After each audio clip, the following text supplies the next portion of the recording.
સો hey guys, આજે આપણે બનાવવા જઈશું એક ટેસ્લા કોઇલ ને આપણે તે ટેસ્લા કોઇલને બનાવવા માટે એક ફ્લાયબેક ટ્રાન્સફોર્મર, જેને આપણે EHT તરીકે પણ ઓળખાય છે, અને એક C500 નામનું એક ટ્રાન્ઝિસ્ટર આવે છે. ટ્રાન્ઝિસ્ટરનો યુઝ કરીને આપણે એક હાઈ વોલ્ટેજ ટેસ્લા કોઇલ બનાવવા જઈશું. સો જુઓ કઈ રીતે આપણે બનાવીએ છીએ.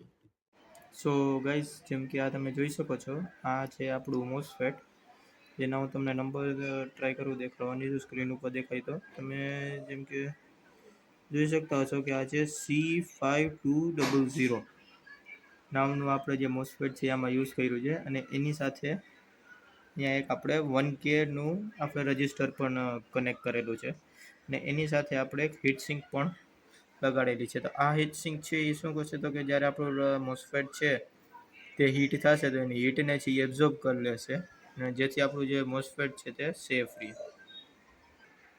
સો ગાઈઝ, આ કંઈક આપણું ફ્લાયબેક ટ્રાન્સફોર્મર છે. આ ફ્લાયબેક ટ્રાન્સફોર્મર ઉપર મેં 606ની રીતે મેં સેકન્ડરી વાઇન્ડિંગ કર્યું છે. અહીંયાથી આપણે જોવા જાય તો 1 2 3 4 5 અને 6 ટન એક લૂપ આવે. ઓકે, એ લૂપથી પાછા બીજા 6 ટન છે, 1 2 3 4 5 અને 6 ટન પછી આપણે એક બીજો છેડો આવી ગયો. એટલે અહીંયા આપણે 12 વોલ્ટ સપ્લાય આપીએ, અને આ છે આપણો 0નો ટર્ન થઈ ગયા. એટલે આપણે અહીંયા 606નું આપણે વાઇન્ડિંગ લગાડ્યું છે. હવે આ વાઇન્ડિંગ શું કરશે, તો કે આપણે જે આની અંદર જે પ્રાઇમરી કોઇલ હશે EHTની અંદર, એ પ્રાઇમરી કોઇલ સાથે સેકન્ડરી કોઇલનો જે ફ્લક્સ છે એ લિંક થશે, અને એને છે એક હાઈ વોલ્ટેજમાં ટ્રાન્સફોર્મ કરશે. અને ગાઈઝ, તમે એની નીચે જોઈ શકો છો કે જે રીતે આપણે એક ટર્મિનલ આપણે લીધો છે. આ ટર્મિનલ છે તમે આની પિન ડાયાગ્રામ ઉપરથી લઈ શકો છો કે કયા પિન ઉપર તમને મેક્સિમમ વોલ્ટેજ તમને મળે છે. એ પિન ડાયાગ્રામ હું વિડીયોમાં શેર કરી દઈશ, તો તમે એ પણ જોઈ લેજો. અને અહીંયાથી જે ઉપરની બાજુ છે આપણો જે આઉટપુટનો ટર્મિનલ છે, તો આ બે ટર્મિનલ જ્યારે આપણે પાસે લઈ આવીએ એ આપણે મોસ્ફેટ સાથે કનેક્ટ કરીને, તો આ બે વચ્ચે આપણને બહુ હાઈ વોલ્ટેજ છે જોવા મળે. તો આ રીતે કંઈક આપણે ફ્લાયબેક ટ્રાન્સફોર્મરનો યુઝ કરીને એક ટેસ્લા કોઇલ બનાવશું. સાથે આપણે એક આ ટાઈપનું એક PVC પાઇપ લઈ લેશું, બરાબર છે. તે PVC પાઇપ ઉપર આપણે ટેસ્લા કોઇલ બનાવવા માટે આપણે વાઇન્ડિંગ કરશું. જેમ કે તમે આમાં જોઈ શકો છો કે એક નીચેની બાજુ હોલ છે, એ હોલથી આપણે વાઇન્ડિંગ વીંટવાનું સ્ટાર્ટ કરીશું, અને એક અહીંયા ટોપ સુધી આપણે લઈ જશું. તો આપણે આનું એક વાઇન્ડિંગ વીંટીને આપણે કમ્પ્લીટ કરી લઈએ. સો ગાઈઝ, આ આપણે છે તે વાઇન્ડિંગ વીંટીને આપણે કમ્પ્લીટ કરી લીધું છે. આના મેં 1500 આટા મેં વીંટા છે આપણે કોઇલના, અને એ કોઇલ માટે મેં આ રહ્યા બે તમને વાયર દેખાતા હશે, એમાંથી એક છે તે ગ્રાઉન્ડનો વાયર છે, અને એક છે આપણે ટર્મિનલ છે, પોઝિટિવ ટર્મિનલ. આ રીતનું કંઈક મેં વાઇન્ડિંગ કરેલું છે, અને આમાં મેં 28SWG 28 ગેજનો મેં વાયર યુઝ કરેલો છે આના વાઇન્ડિંગ માટે. આપણે પ્રાઇમરી કોઇલ મેં જે તમને દેખાડી હવે એની માટે આપણે એક સેકન્ડરી કોઇલ બનાવવા જઈશું. તો સેકન્ડરી કોઇલ માટે હું અહીંયા 1 mm કોપર વાયર યુઝ કરીશ, અને એને જે આપણે ઓલું PVC પાઇપ હતો એના જ સાઇઝના એક બીજા પાઇપ ઉપર હું 4 ટર્ન્સ લઈશ. ને થોડોક વાયર આપણે આવી રીતે આમ એક્સટેન્ડ કરીને રાખવાનો હોય છે, કે જેથી કરીને આપણે કનેક્શનમાં કંઈ પ્રોબ્લેમ ન આવે. આપણે આવી રીતે 1 2 3 ને 4 આવી રીતે કંઈક આપણે 4 ટર્ન્સ છે એ આપણે લેવાના છે, જેમ કે તમે જોઈ શકો છો. આવી રીતે હવે 4 ટર્ન્સને આપણે હવે સ્ટીક કરીને આપણે ટેસ્લા કોઇલની ઉપર ચોંટાડી દેશું. સો ગાઈસ, આપણે જે વાયર છે આપણે સેકન્ડરી કોઇલનો, તે પણ આપણે પ્રાઇમરી કોઇલની ઉપર લગાડી દીધું છે. આ રીતે આપણે જેમ કે મેં તમને કીધું હતું કે 4 ટર્ન્સ છે, તો આપણે 4 ટર્ન્સ લઈ લીધા છે. ને આમાં મેં વાયર છે એ આપણે મેં જે રીતે તમને કીધું હતું કે 1 mmનો, પણ એની જગ્યાએ મેં અહીંયા 1.5 mmનો લીધો છે. તો તોય પણ તમારી પાસે જો અવેલેબલ હોય તો તમે 1.5 mmનો લ્યો, તો તે વધારે એફિશિયન્સી આપશે 1 mm કરતાં. પછી તમારી સો ગાઈસ, હવે આપણે જે EHT છે તેને આપણે હવે મોસ્ફેટ સાથે કનેક્ટ કર્યું છે. મોસ્ફેટ સાથે કનેક્ટ કરવા ટાઈમે જ્યારે અપર વાઇન્ડિંગનો જે છેડો હતો, કે અહીંયા જે તમને આવે છે, કે જે અહીંયાથી તમને દેખાય છે કે આ જે ઉપરનો જે 6નો ટર્ન હતો, એને આપણે 1K ના રજિસ્ટર થ્રુ આપણે આના ફર્સ્ટ લેગ ઉપર લગાડી દીધો છે મોસ્ફેટના. પછી જે એન્ડિંગનો વાયર હતો, તે એન્ડિંગના વાયરને પણ આપણે મિડલ લેગ ઉપર કનેક્ટ કરી દીધો છે મોસ્ફેટના. અને જે મોસ્ફેટનો લાસ્ટ લેગ અને આપણે જે 606નો ટર્મિનલ હતું, એમાં જે 0 વાળો જે ટર્મિનલ હતો જ્યાંથી આપણે લૂપ કર્યું હતું, એ લૂપવાળા ટર્મિનલ ઉપર પોઝિટિવ અને જે મોસ્ફેટ છે એના લાસ્ટ લેગ ઉપર આપણે નેગેટિવ સપ્લાય આપશું. તો જ્યારે એ આપણે સપ્લાય પૂરો પાડીએ ત્યારે આપણી જે હાઈ વોલ્ટેજ ટ્રાન્સફોર્મરની જે સર્કિટ છે તે કમ્પ્લીટ થઈ જાય ને આપણને હાઈ વોલ્ટેજ આપણને જોવા મળે. તો હવે ટેસ્લા કોઇલને આપણે બનાવવા માટે આપણે એક સ્પાર્ક ગેપ ક્રિએટ કરવો પડશે. તો આપણે સ્પાર્ક ગેપ છે એ બનાવીએ. સો ગાઈસ, આ તમે જોઈ શકો છો એક સ્પાર્ક ગેપ છે જે મેં આપણે પીવીસીના એક પાઇપને કટ કરીને બનાવ્યું છે. જેમાં આપણે બે છે એ સ્ટીલના કંડક્ટર છે, એટલે આપણે જોવા જઈએ તો એક સ્ક્રૂ ડ્રાઈવરના પોઈન્ટ્સ મેં રાખેલા છે. હવે એ પોઈન્ટ શું કરશે, કંડક્ટર્સ ટાઈપનો યુઝ કરશે. તો એનો જે એક બાજુથી છે મેં એક વાયર શોલ્ડર કરીને આપણે EHPના ડાઉન સાઈડમાંથી હું લઈ આવ્યો છું. આપણે જે ઓલું ટર્મિનલ કીધું તો પિન ડાયાગ્રામ ઉપરથી કે કયા પિન ઉપર તમને મેક્સિમમ વોલ્ટેજ મળે. તો એક ટર્મિનલ છે તેમાં કનેક્ટ થયેલું છે. પછી બીજી બાજુનો જે ટર્મિનલ છે તે આપણે સેકન્ડરી કોઇલ જે આપણે ટેસ્લા કોઇલની છે તેની સાથે કનેક્ટ કરેલું છે. અને પછી જે આપણે સેકન્ડરી કોઇલનો બીજો ટર્મિનલ છે તેને આપણે EHTના આઉટપુટ સાથે આપણે કનેક્ટ કરેલું છે. તો આ રીતે કંઈક આપણી જે હાઈ વોલ્ટેજ ટેસ્લા કોઇલની જે સર્કિટ છે તે કમ્પ્લીટ થાય છે.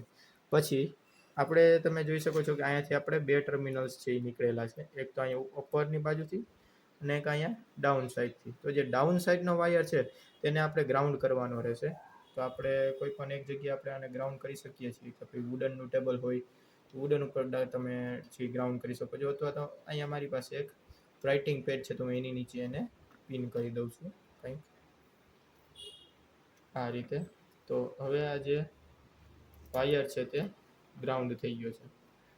તો હવે આપણે આને જે સપ્લાય છે તે આપણે આ જે બે ટર્મિનલ્સ તમને જોઈ શકો છો તે આપણે હવે અહીંયા આપણે સપ્લાય દેવાની થશે. અને અહીંયા સપ્લાયમાં તમે 9 વોલ્ટ્સથી લઈ અને તમે 20 વોલ્ટ સુધી તમે આને સપ્લાય આપી શકો છો. અને હું તમને રેકમેન્ડ કરું છું કે તમે 12 વોલ્ટ 2 એમ્પિયરની તમે સપ્લાય યુઝ કરો.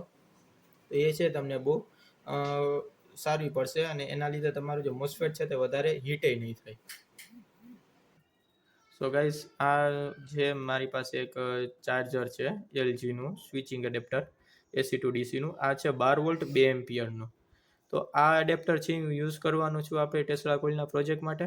સો હવે આને આપણે પહેલાં તો આપણે જે ટેસ્લા કોઇલ છે એના આપણે આઉટપુટ ટર્મિનલ સાથે કનેક્ટ કરી લઈએ.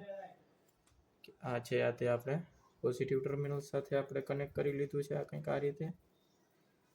અને નેગેટિવ ટર્મિનલ સાથે આપણે અહીંયા કનેક્ટ કરી લીધું છે કંઈક આ રીતે. આપણે પોઝિટિવ ને નેગેટિવ કનેક્શન આપણે થઈ ગયું છે. હવે આપણે શું કરીશું તો કે આપણે પાવર સપ્લાય છે તેને આપણે બોર્ડમાં છે તે આપણે કનેક્ટ કરી લઈએ. હવે જે આપણે સર્કિટ છે તે ટોટલી આપણી કમ્પ્લીટ થઈ ગઈ છે, આપણી હાઈ વોલ્ટેજ ટેસ્લા કોઇલ માટેની સર્કિટ. સો હવે આપણે એના ટેસ્ટિંગ બાજુ આપણે જઈ રહ્યા છીએ. સો ગાઈસ, આ પ્રોજેક્ટને બનાવવા માટેનું હું પેલું તમને પ્રિકોશન કીધું કે આવું કાંઈ પણ વસ્તુ છે તે ઘરે ના કરવી. Do not try this at home. બરાબર છે. આમાંથી જે વોલ્ટેજ નીકળે છે તે 4 લાખ વોલ્ટેજ આવે છે. બરાબર છે. તો એ બહુ હાઈ છે. જો ભૂલથી જો તમે એને ટચ કરી લેશો તો શું થશે એ તમને ખબર જ હશે. બરાબર છે. તમારે અડધા લોકોને અમુકને પેરાલાઇઝિસ થઈ જાય છે, અડધા લોકોના હાથ છે એ કામ કરવાના બંધ થઈ જાય છે, અથવા તો જે પણ જગ્યાએ જે વોલ્ટેજ છે તે આવે છે તે જગ્યાએ પંચર થઈ જાય છે બોડીમાં. તો આ રીતનું કંઈક છે. તો આને ખાલી એક પ્રોજેક્ટની બાબતે જ લેવું. બહુ ઘરે આવું બધું હાઈ વોલ્ટેજથી ટ્રાય કરવી નહીં કાંઈ, બિકોઝ આ છે તે બહુ રિસ્કી વસ્તુ છે. સો હવે આને આપણે બાજુ ટેસ્ટિંગ બાજુ જાય. સો હવે જ્યારે હું પાવર સપ્લાય ઓન કરીશ ત્યારે તમે જોઈ શકો છો કે સ્પાર્ક છે એ ક્રિએટ થાય છે. બહુ હાઈ વોલ્ટેજ છે જે આપણને ક્રિએટ થવા મળે છે. અને જ્યારે હું આપણે જ્યાં ટેસ્ટર છે ત્યાંની કોઈની બાજુમાં લઈ જાઉં છું ત્યારે તે લો થાય છે ટેસ્ટર. પ્લસમાં આ જે ટ્યુબલાઇટ છે તેને હું બાજુમાં લઈ જાઉં તો એ પણ છે એ આપણે ટ્યુબલાઇટ છે તે લો થાય છે. તમે જોઈ શકો છો કે આપણી ટ્યુબલાઇટ છે તે લો થાય છે. પ્લસમાં જે આપણું ટેસ્ટર છે તેને આપણે જો આમાં ટચ કરીએ તો એમાં પણ આપણને મિનિમમ સ્પાર્કિંગ ને એવું આપણને જોવા મળે છે. તો કંઈક આ રીતે છે તે આપણું tesla high voltage tesla coil છે એ આપણી જનરેટ થાય છે. અને જે આ સ્પાર્ક ગેપ છે તે તો બહુ હાઈ વોલ્ટેજનો સ્પાર્ક ગેપ છે એટલે બની શકે તો ત્યારે તમે આને જો તમે બનાવો તમારા રિસ્ક ઉપર જો તમે ટ્રાય કરતા હો તો આને પછી યુઝ કરીને એકવાર ડિસ્ચાર્જ કરી નાખું કે જેથી કરીને જો ભૂલથી જો તમારો અહીંયા કાંઈ હેન્ડ ટચ થઈ જાય તો તમને શોક ન લાગે. ઓકે ને હું તમને રેકમેન્ડ કરીશ કે તમે આની સાથે કુલિંગ તમે યુઝ કરો હીટ સિંક અને મોસ્ફેટ સાથે, બરોબર છે. મેં અહીંયા હજી કુલિંગ સિસ્ટમ મેં નથી રાખેલી, પણ હું ઇન કેસ જો મારે જરૂર પડી તો હું એક આમાં કુલિંગ સિસ્ટમ રાખીશ. કુલિંગ સિસ્ટમ જે શું થતું કે અત્યારે જે મોસ્ફેટ છે તે બહુ હીટ થાય, તો એ જ્યારે આપણે જો ફેન કે એવું કંઈક રાખેલું હોય અહીંયા બાજુમાં તો છે એ હીટ ઓછું થાય, જેટલું ઓછું હીટ થશે એટલી આપણને એફિશિયન્સી છે તે વધારે મળશે. સો આ રીતે કંઈક આપણી ટેસ્લા કોઇલ વર્ક થાય છે. એકવાર પાછું હું તમને એક ડેમો દઈ દઉં. ફ્લેશ બંધ, ફ્લેશ. સો ગાઈસ હવે એકવાર તમને ફાઇનલ છે એકવાર હું ટેસ્ટિંગ કરીને તમને દેખાડું. ત્યાં તમે જોઈ શકો છો કે ડેમ ચાલુ કરી રહી છે, આની આજી ટ્યુબલાઇટ છે તે ચાલુ થઈ ગઈ છે અને વાયરલેસલી ઇલેક્ટ્રિસિટી જે પાસ થાય છે તે તમે જોઈ શકો છો. આ ટ્યુબલાઇટને મેં રાખી દીધો એ પણ થોડી થાય છે, ફ્લિકર થાય છે. તો આ રીતે કંઈક આપણી high voltage tesla coil. So guys આ રીતે કંઈક આપણી હાઈ વોલ્ટેજ ટેસ્લા કોઇલ છે તે વર્ક કરે છે. થેન્ક યુ વિડીયોઝ જોવા માટે, અને વિડીયો જો તમને ગમ્યો હોય તો લાઇક, શેર, સબસ્ક્રાઈબ અને કોમેન્ટ જરૂરિયાતથી કરજો. કોમેન્ટમાં હું તમને આનો આખો સર્કિટ ડાયાગ્રામ અને વિડીયોની અંદર છે તે EHTનો પિન ડાયાગ્રામ બધી વસ્તુ પ્રોવાઈડ થઈ જશે. કયા કયા કમ્પોનન્ટ્સ યુઝ થયા છે એ બધી વસ્તુની પણ એમાં પ્રાઇઝિંગને એ બધું આવી જશે. અને જો તમારે કંઈ પણ આવી વસ્તુ કરવી હોય એટલે એની માટે તમારે કમ્પોનન્ટ્સ જોતા હોય તો હું મારો વોટ્સઅપ નંબર પણ એમાં હું શેર કરી દઈશ કે જેની ઉપર તમે મેસેજ કરીને બધા કમ્પોનન્ટ્સ છે તે એમેઝોન, ફ્લિપકાર્ટ અને બીજી વેબસાઇટ્સ કરતાં હું ઓછા ભાવમાં હું બધા કમ્પોનન્ટ્સ છે એ સેલ કરું છું. So thank you. આજનો છે એ પ્રોજેક્ટ એટલો જ હતો. બાકીના નેક્સ્ટ વિડીયોમાં આપણે મળશું. ત્યાં સુધી જય હિન્દ, જય ભારત.